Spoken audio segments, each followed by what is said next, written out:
Praise the lord Jesus Christ త్రియక దేవుని నామములో ఈ వీడియో వీక్షిస్తున్న ప్రతి ఒక్కరికి శుభాలు వందనాలు తెలియజేస్తున్నాను.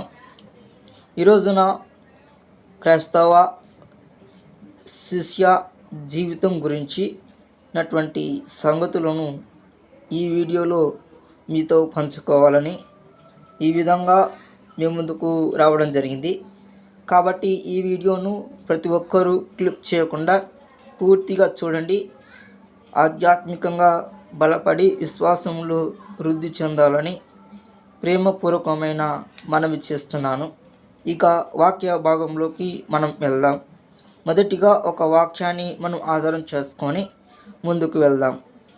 దేవుని పరిశుద్ధ గ్రంథంలో నుంచి మొదటి తిమోతి రాసిన పత్రిక 1వ అధ్యాయము 1-2 వచనాలు మనము చదువుకుందాం. మన రక్షకుడైన దేవుని యొక్కయు మన నిరీక్షణ అయిన క్రీస్తు యేసు యొక్కయు ఆజ్ఞ ప్రకారము క్రీస్తు యేసు యొక్క అపోస్తులైన పౌలు విశ్వాసమును బట్టి నా నిజమైన కుమారుడగు తిమోతికి శుభమని చెప్పి రాయినది. తండ్రి అయిన దేవుని నుండి మన ప్రభు అయిన క్రీస్తు యేసు నుండి కృపయు సమాధానమును కనికరమును నీకు కలుగునుగాక. ఆమెన్.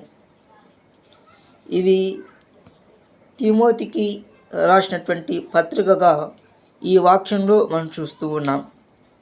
ఈ వాక్యంలో మనము చదువుతున్నప్పుడు మనకు ఏమి కనబడుతుంది అని అంటే 2వ వచనంలో విశ్వాసమును బట్టి నా నిజమైన కుమారుడగు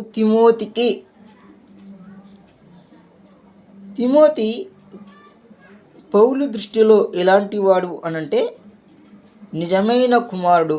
దేనిని బట్టి కుమారుడయ్యాడు? విశ్వాసమును బట్టి నిజమైన కుమారుడుగా అతడు పిలువబడ్డాడని ఎంచబడ్డాడని ఈ వాక్యంలో మనం చూస్తూ ఉన్నాం. అంటే ఈ వాక్యము ఆధ్యాత్మిక పరిగణలోనికి మనం తీసుకోవాలి. నిజమైన కుమారుడు అనంటే పౌలు చెప్పినటువంటి సువార్త ద్వారా ఈ తిమోతి అనేటువంటి వ్యక్తి మారు మనసు పొంది పాప క్షమాపణ పొంది బాప్టిజం తీసుకొని సంఘంలో చేర్చబడి పౌలుతో పాటు దేవుని యొక్క సువార్తలో పాలిభాగస్తుడై పౌలుతో నడిచినట్లు మనము అపొస్తలుల కార్యముల ద్వారా ఈ సంగతులు చూడవచ్చు. సో అటువంటి ఈ తిమోతిని పౌలు ఏమి అంటున్నాడు అనంటే ఈ తిమోతి నా ప్రియమైన లేదా నా నిజమైన కుమారుడగు తిమోతి అని సంబోధిస్తున్నాడు.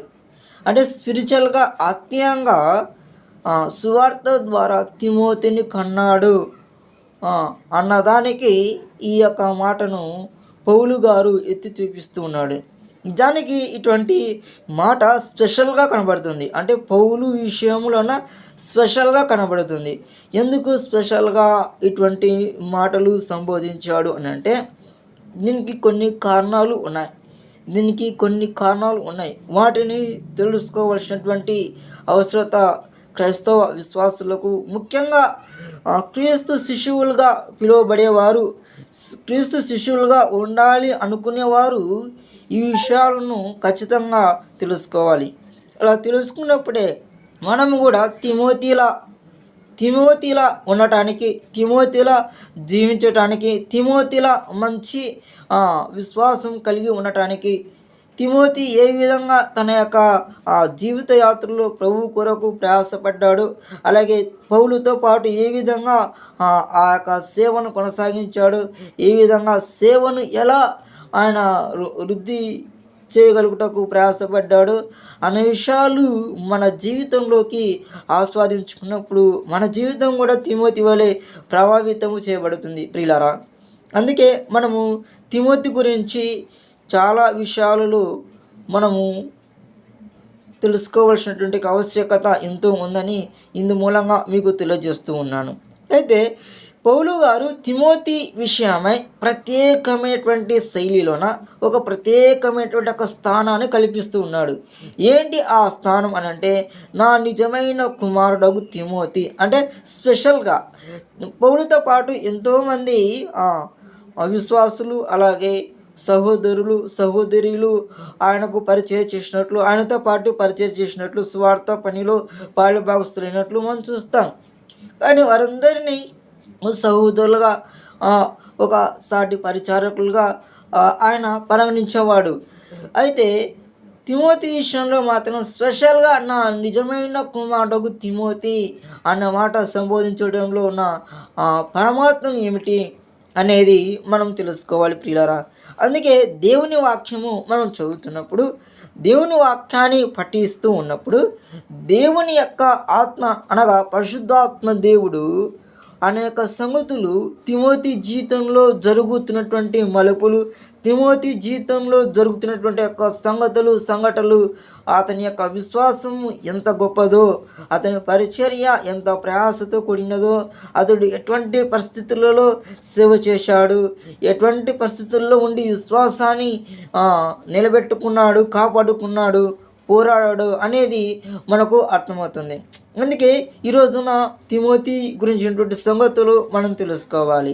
అయితే పౌలు గారు తిమోతి విషయమై ఎందుకు ప్రత్యేకమైనటువంటి స్థానాన్ని కల్పిస్తూ నా నిజమైన కుమారుడు అని సంబోధించగలిగాడు అనేది మనం చూసినప్పుడు ప్రియులారా గమనించండి. మొదటిగా తిమోతి కుటుంబంలోన మొట్టమొదటిగా రక్షించబడింది ఎవరు అనంటే తిమోతి గారి యొక్క అవ్వ అని మనము 2వ తిమోతి పత్రికల్లో ఈ మాట మనం చూడవచ్చు. అంటే మొదట విశ్వాసం తన అవ్వలోను, తర్వాత తన తల్లిలోను, తర్వాత తిమోతిలోను ప్రవేశించినది అనే మాట మనం చూస్తాం. అంటే ఇక్కడ మనం ఒక విషయాన్ని గమనించాలా.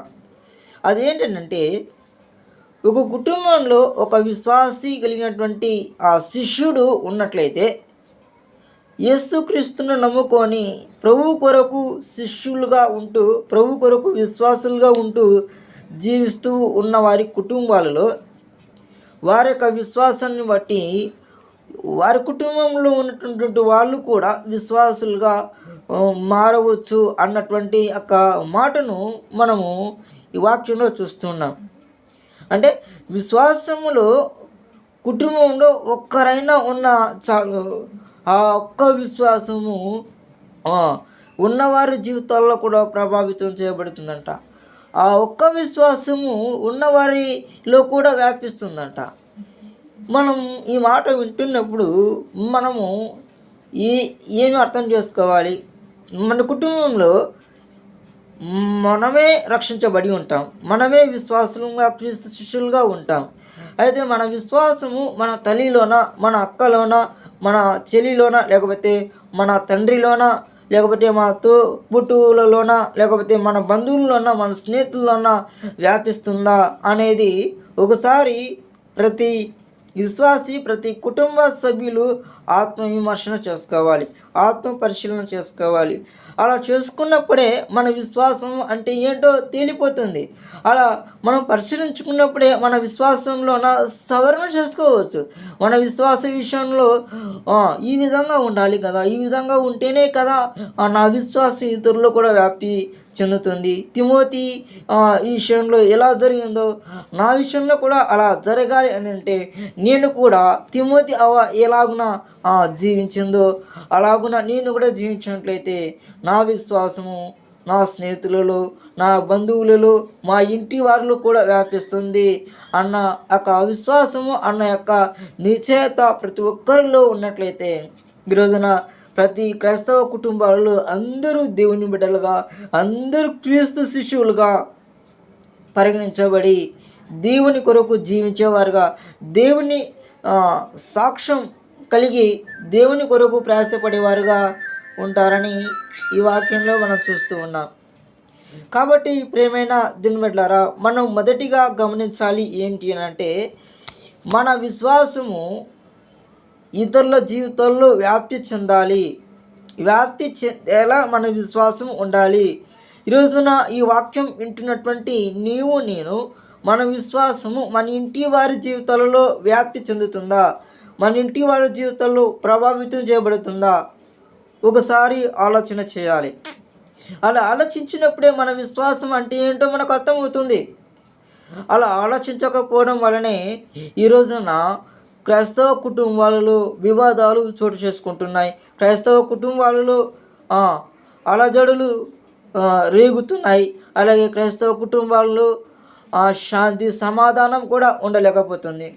ఇటు క్రైస్తవ కుటుంబాలలోనే ఐక్యత సమాధానము లేనప్పుడు ఇక అన్యుల జీవితాల్లో మన యొక్క విశ్వాసము మన యొక్క వ్యక్తిత్వం ఎలా ప్రభావితం చెందుతుంది ఒకసారి ఆలోచించాలి.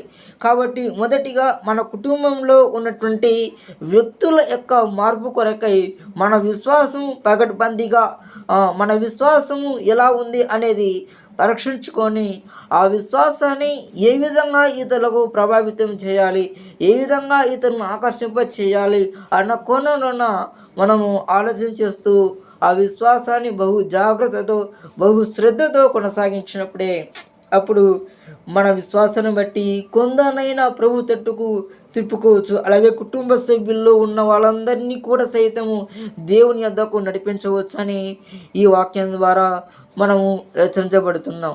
కాబట్టి పిల్లలారా, ఈ వాక్యము మీరు విన్నారు కదా, ఈ వాక్యములో ఉన్నటువంటి విషయాలను మీరు ఒకసారి మనసు పెట్టి ఆలోచించండి. తర్వాత దేవుడు మీ జీవితంలో అద్భుతం చేస్తాడు. మీ జీవితంలో గొప్ప మార్పు తీసుకుని వస్తాడు. మీ జీవితంలో గొప్ప ఆశీర్వాదాలతో దేవుడు నింపుతాడని నేను ఆశిస్తున్నాను. ఇంకా నెక్స్ట్ పాయింట్ నెక్స్ట్ వీడియోలో నేను చెప్పడానికి ప్రయత్నం చేస్తాను. ప్రజెంట్గా ఈ వీడియో వరకు నేను ఆపుతున్నాను. దయచేసి ఈ వీడియో నచ్చినట్లయితే లైక్ చేసి కామెంట్ చేయండి, అలాగే షేర్ చేయండి. ముఖ్యంగా ఛానల్ సబ్స్క్రైబ్ చేసి సపోర్ట్ చేయాలని ప్రేమతో మనం చేస్తున్నాను.